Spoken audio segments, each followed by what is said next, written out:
Welcome to Slow and Steady, the podcast where you get to follow along as we build products in public. Each week, we'll give you an honest peek into our lives as we share our struggles, our wins, and everything in between. I'm Benedict, and I'm feeling sleepy. And I'm Benedicte. Today is August 27. This is episode number 207. And I'm feeling free. You're feeling free? To do whatever I. That's much better than feeling sleepy. Well, I'm kind of sleepy too, but when I was looking at the feeling wheel, I guess what I've been feeling the last couple of weeks, even though lots of things have happened and all of that, but I do feel free in a way that I haven't done in years. That followers, longtime listeners will know I've struggled with my mom's early dementia, and she moved into a home, and it's been a little guilt-ridden and all of that, but also just being very like I could do whatever I want. I can just like leave and not have to think about her care. But then also Lillian is 9 and she can like deal with a lot of stuff herself. Like I still need to be there as like a, the supportive, emotional parent and like, be there for her. But you can also like give her tasks and she will do them, and she will like look out for herself and like think ahead and know what she needs to pack and all of that. So it's just like, I just feel like a lot of just like mental space is just freed up. And we all just went to Denmark this weekend and just like left the house and like didn't have to like organize, support people or anything. Well, we had to get Ulla organized somebody to come feed the animals, but that's not my responsibility. So I didn't even think about that. Nice. So yeah, feeling free. And then we ended the vacation at horse camp, which was glorious. Everyone has ever listened to me talk about horse camp. It's amazing. And I come back and I'm like, why am I even on the internet? I've said it before and I'm going to keep saying it every time I go to horse camp. But I also do feel like a lot of like the tiredness of the last years and also like a lot of that emotional storage in my body. So while I was there horseback riding and just like loving it, I signed up for weekly lessons. Ooh. And I was like, I need to do this while I'm there, because if I go back home and into the grind of things, I'm gonna be like, no, I don't have the time, or like that's too big of an expense, but while I was there, I was like, I'm just gonna do it. So I signed up because they have an adults class at like 1:30 on Wednesdays. So I'm taking like a full half business day, sometimes maybe a full day, and just head out to the stables and do the cleaning out of the stalls and all of that stuff that you need to do, which sounds super like yucky, but it's very meditative. You stand there, like you do a chore and you can see the thing happening, and there's like a relaxing horse there, and then you get to ride and look out over the beautiful fields and all of that. So I'm doing that. And I'm very happy. Maybe you could do some pressure washing. Yeah, that was the summer. That was my summer therapy. Not like my back. Like I don't think it was that good for my body. The pressure washing. I'm hoping these horseback lessons. I could feel just for that week, like how your whole body kind of are just like open. It's like sitting on a balance ball, right? Just a live balance ball. Right. So you kind of exercise everything and you have fun while doing it. And also just horses are something about being with such large animals that are just like when they're chill, which these are usually. I got like a really old horse that was like super chill. We chilled out together. And it's just like, it's contagious, like just standing next to a large animal, just like breathing slowly and just like hanging out. It's pretty nice. Yeah, that sounds nice. Yeah. I mean, admittedly, I feel a little bit uncomfortable around large animals, but it's probably just because I'm not used to them. I mean, it was a fun at horse camp because there was a couple of it was one particular beginner adult, and that's when you notice like how much of a beginner is, and how much of a beginner somebody who takes up riding again is, because it's just that being like she got stepped on her toe. Like I can't remember being stepped on my toes by a horse. Like that doesn't.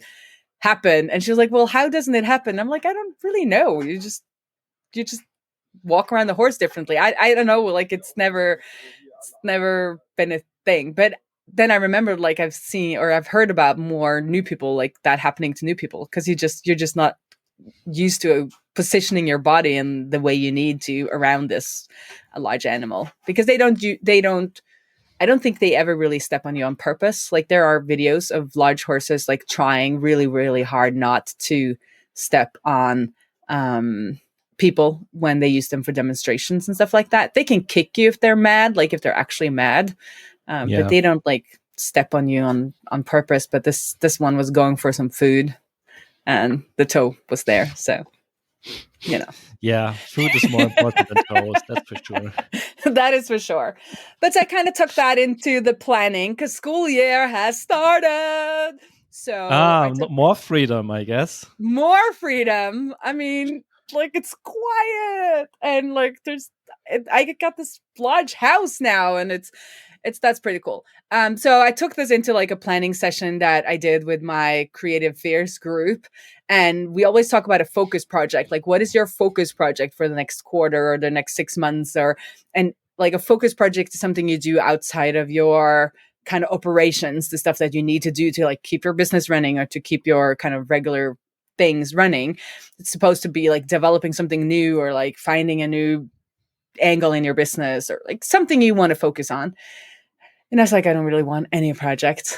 I don't any more projects. I just want to kind of relax. So I decided that my next focus project is lovely everyday life. So that's what I'm going to like think about every time I make a decision in the next couple of weeks.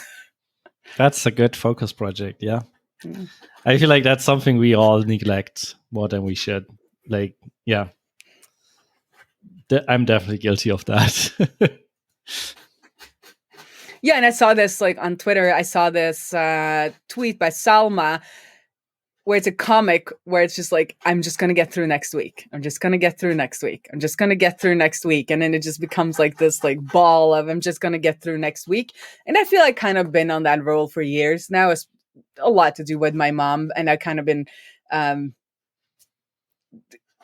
covering kind of those feelings up with just like doing a lot of work stuff and like trying to be busy. But now that I actually have this space, I'm like, it's so easy to fall into like regular or old patterns. So I need this to be my actual focus project. So if somebody asks like, hey, you want to do this, or do you want to do that? Or like, we have a good opportunity for you, or anything, I'll have to look at my focus project and like, will this give me a lovelier everyday life, or will it not? And horseback riding definitely gives me a lovelier everyday life. Nice. Yeah, that sounds lovely. So you got to keep me accountable.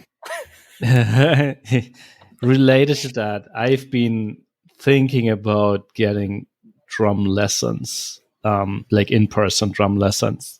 Like long-term listeners might remember, like about a year ago, I started picking up playing the drums again, and we've been at it basically since. Like I think I mentioned it a couple of times, but we have kind of a drums mastermind group twice a week where we meet in the early mornings. I love that you call it a mastermind group. It's kind of like that. We're ruined by our business lives. We are ruined, yeah, for sure.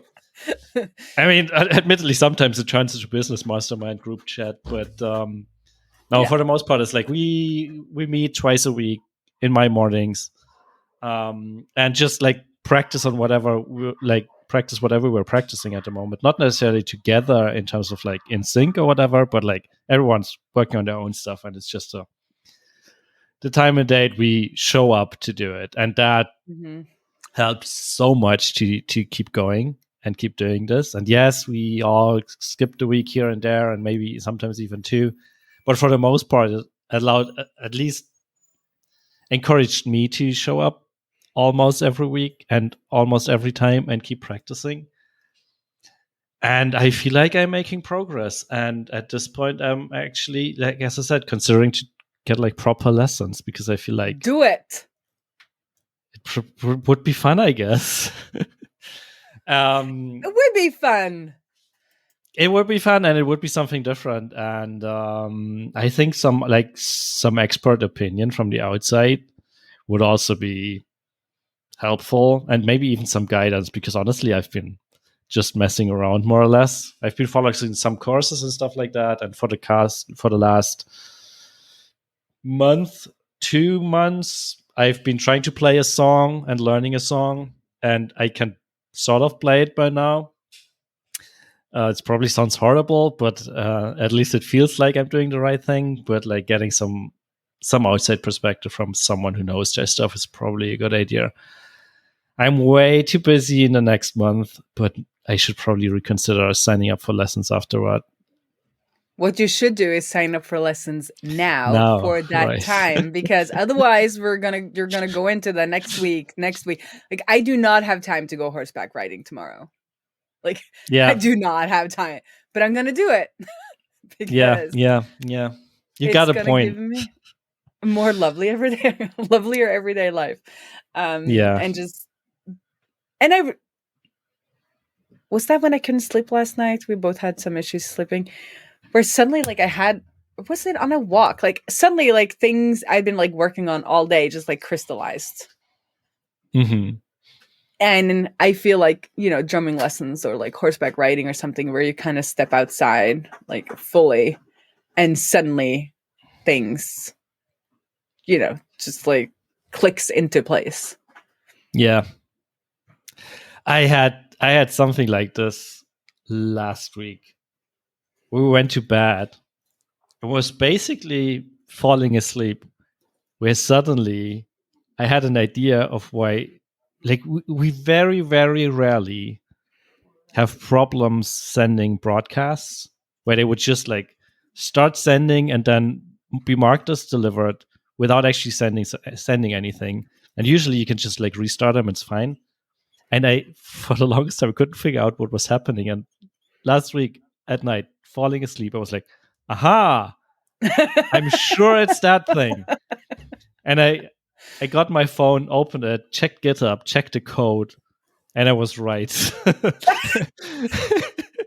I looked at a line of code and was like, yep, in this one particular scenario, like, it's a complex scenario. A lot of things have to happen at the same time. Mm-hmm.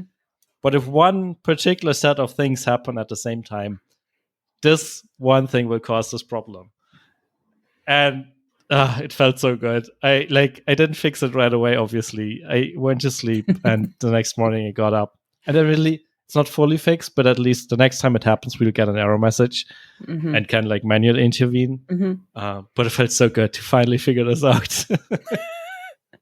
But it is like, it's so cliche, and I know like we're supposed to talk about building our projects, but as we're getting older, and also talking to people. I was at Laravel Live Denmark this weekend. Oh, nice. Or not this weekend. I mean, Thursday and Friday. I was a speaker on Friday, which is a lot of fun because I have like introducing myself. Even.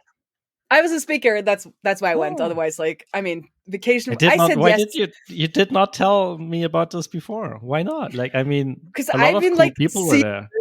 I've been secretly ignoring that I said yes, because I said yes in January, where I was like, oh, I have the time. I did not have the time. And then like all summer, it's been in the back of my mind, like, I need to make this talk. So I've kind of just been secretly pretending it wouldn't happen. And then I came back from horse camp, and it was like 4 days later, I traveled to Denmark. And then I did my talk on Friday, and it went surprisingly well. It's my first non-technical talk. I talked about, so the thing I pitched was like the joy of side projects, and how to keep them pain-free. And I thought it would be like, just like little technical pointers or whatever. It was January. I had so much time, and it's like, right. It's been churning in the back of my mind, and I had trouble like coming up with a way to kind of like, what did I actually want to say? And then while I was on vacation, on my offline vacation, again, see how important it is to just do different things. I was in Flum with my American cousin, and we were eating the Norwegian quick lunch, which is our chocolate for when you go hiking. It's a very specific Norwegian thing. And on the inside of this chocolate, is our mountain code, which are rules for how to behave in the mountains so that, you don't die, basically. And I had this idea that I could transform the Norwegian mountain code into side project code, or use them in some way to like reflect on my side project experience. So it ended up becoming more of like a retrospective on side projects and POW, and like what I would do if I was going to pick it up again, and like what things to look out for. And so it became a lot more like what we are talking about. And a lot of the talks actually at Laravel Live DK was there was like it was an ADHD talk, and then there was an imposter syndrome talk, and then it was my talk. And it did seem to resonate with people. Like, the technical stuff is easy in a way. Like, you can learn new technical, there are technical things obviously that you need to learn, but it's quite easy in a way to figure out. But figuring out why you're dropping side project, or why you're always feeling like an imposter, like these are the things that are hard. I don't know why you call them like soft talks, but those are the things that are hard.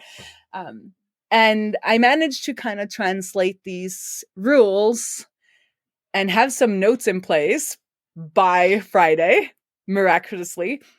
But then I couldn't see my notes because like I haven't been speaking for a while. So like my notes screen, I couldn't get it to maximize after like having lots of issues on stage. I was just like, I just got to roll. So I kind of just spoke, and I had to stop at times. Is that everything I wanted to say on that point? But it became like a super authentic. It wasn't recorded, luckily, or unfortunately, I don't know. But people, like several people came up to me afterwards and said like, oh, that was a really good talk. And then they told me something specific they took from it. And all of them took different things. It was interesting that like none of them said the same thing. Like, there's one guy I was just sitting next to for some of the later talks. He was like, thank you. I will invest. I will pay somebody to do the data entry from my side project that I'm not going to make money on. Because one of the things I said is like, invest in tools and resources, because why do we feel so guilty spending money on our side projects that give us joy, while we don't feel it's wrong that somebody goes out and buy like expensive ass golf equipment, or like horseback riding? Like, you buy a horse and people are like, yes, you're not going to make money off of that horse, but that's okay. But like, paying somebody to do something for your side project that brings you joy is suddenly something that we feel guilty about. Even just buying a domain, they cost like what, $30 a year, and we're like, oh, I bought another domain, I'm so bad. Well, I am, because I own 50 now, but it's like, if you want to buy a domain for a side project for like $30 a year, think about what people spend on their hobbies. So that was one.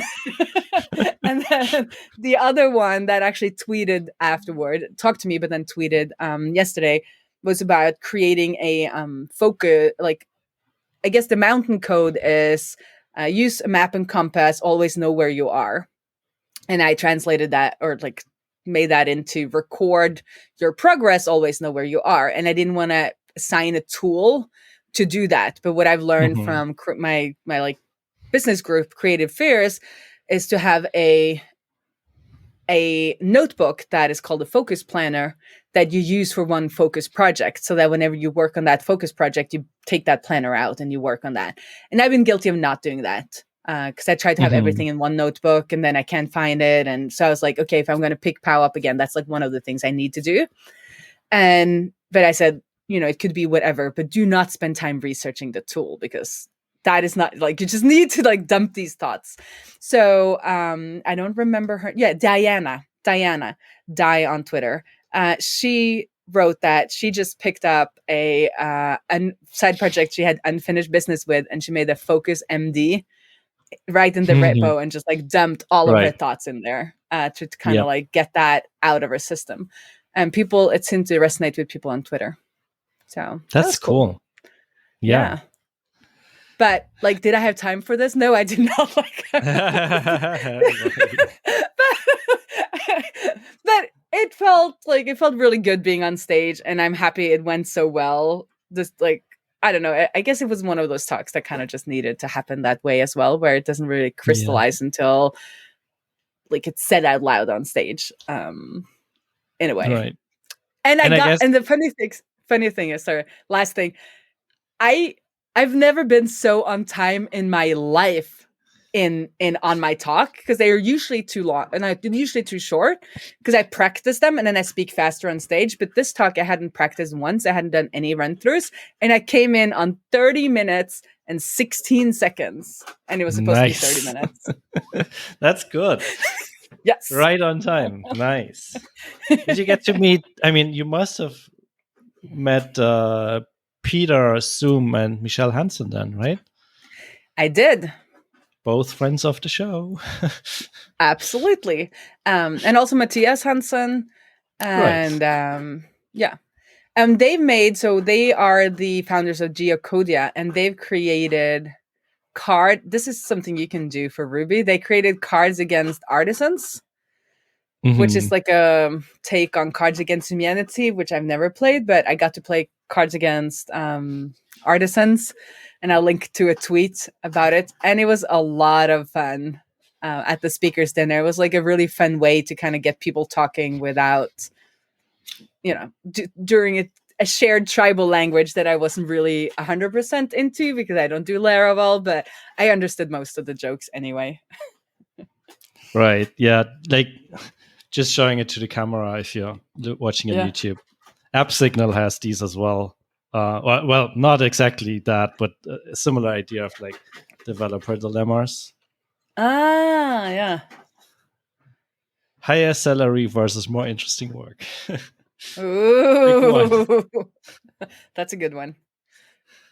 That is a good one. Fire your best friend. Your best friend fires you.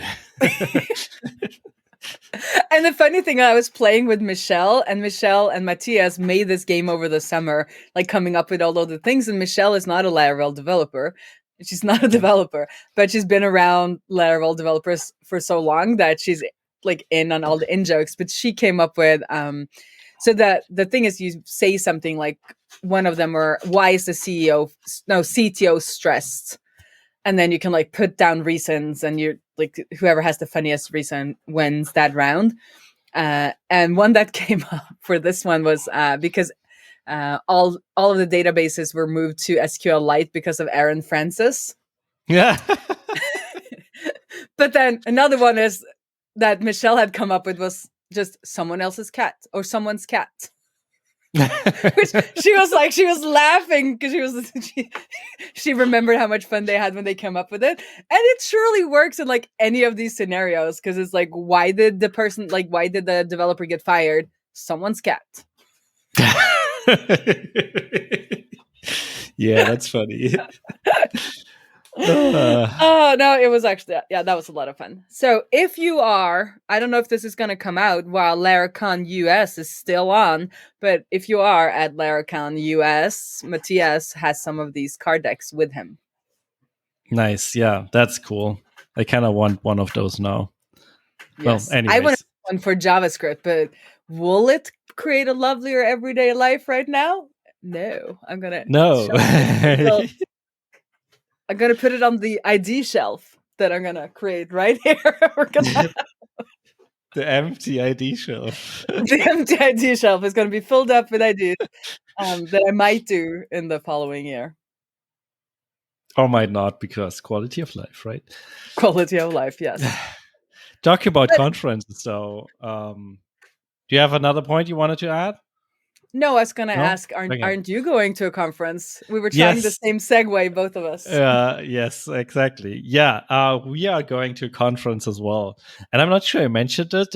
Did I mention this before? But we, and that is Leo, our front-end developer, and me, are going to EmberFest in Dublin in 2 weeks? 3 weeks? 2 weeks. I guess it's 2 weeks. Yes, we're leaving tomorrow in 2 weeks. And it will be the first time we're meeting in person, which is basically the reason why we're doing this in the first place. We wanted to send Leo to a conference because, I feel like he's earned that, and he's done good work in the past. And we had like Michael, who worked with customer success with us, and Katarina, who's doing customer education for us and things like that. They got the opportunity to go to MicroConf in the previous years, mostly because Jane had a ticket and couldn't go. But still, like, we sent them to the conference basically for free, more or less. And we always felt like it's unfair towards everyone else that we did this for those two and not for the rest of the team. So what we decided to do this year is we're sending Krista, who does podcast editing and marketing and stuff like that. We're sending them to Ahrefs conference in Singapore, and we're sending Leo to EmberFest in Dublin. Initially wanted to send him to EmberConf in New York, but that turned out to be just one day event, and it felt like a little bit like traveling, I don't know, 12 hours one way. Felt like, that's for a one day event, not sure. Luckily, there were some visa issues as well, like nothing major, but yeah, the visa wouldn't be ready in time. So luckily we didn't do that, but instead we're now sending him to Dublin, which he's in Brazil, and it's not that much longer. I never realized. Yeah, it's quite. It's quite. Visa issue. Yeah, like, I mean, U.S. visa issues, right? Yeah. He doesn't need a visa for Ireland, which is good. And it's like, I mean, sure, it's a fucking long flight, and it's insane. I'm not sure I would have done this or like agreed to doing this for that a trip that long, but he was up for it, and it's not that much more longer than going to New York for him, just a few more hours. So yeah, we're meeting there, and not sure why, but like, apparently they had issues getting enough proposals for talks. So I was like suggesting that he just like write a proposal for a talk as well, and it got accepted. So not only is he going to the conference, we're meeting there, he's also going to give a talk. Ooh. And because the conference itself isn't paying for travel and stuff like that, and we are paying anyways, they decided to make us a sponsor. So we're officially sponsoring our first conference, and I'm getting to meet Leo, and he's going to give a talk, and hopefully it's going to be amazing. So I'm really looking forward to it. And we talked about this. The best way to do conferencing is by talking, because then people come and talk to you, and he will get lots and lots of Ember friends. Yes, that's the plan. And I'll just be there cheering him on, I guess. Yeah. You'll stand next to him and be like, I'll be your friend as well. Hello. Hello. I am Leo's friend. I will be your friend. I can be your friend as well, yeah. So let's see how it goes. His brother will be joining as well. So it will be a big get together of people I know from the internet. So that I'm looking forward to that very much. Dublin is a fun city, though, so I think it will be well worth his trip. Yeah. The little bit of downside is that our schedule is like super tight, and we don't have a lot of more time to spend there. We're basically there for the conference and a couple more hours before and after.